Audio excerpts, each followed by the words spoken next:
Randy, we understand the concern over safety for teachers and kids, obviously, but take Chicago, which a few weeks ago the teachers were out for a few days. 90% of the teachers in that union there were vaccinated. So with those vaccination rates, what Dr. McBride just told us about masks not particularly being effective for children, what's the argument against taking off masks in schools? Well, the argument is that let me just say this. I am in favor of an off-ramp on masks. Right. The real issue becomes, is the spread low enough so that there's no dissemination or transmission in schools? And it's not the teachers transmitting to kids. It's more kids, particularly in elementary schools right now.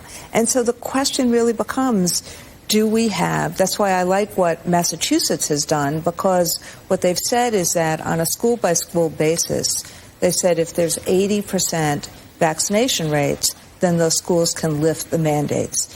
And so the question, remember, Lucy is a doctor. I am not a doctor. I listen to the doctors in terms of what we should do.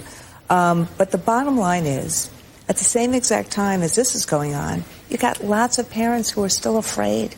You've got lots of people who are still afraid because we've just gone through Omicron. That's why I think it's important to have a science-based metric that people can plan for. That's what it seems like Governor Murphy has done. I think that's what Governor Hochul is trying to do.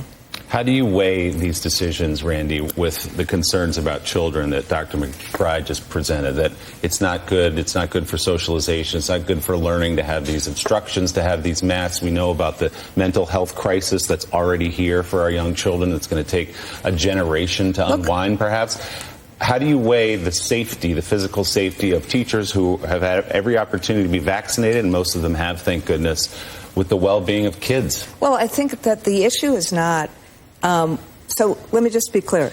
This issue is much less about teachers as it is about our entire communities.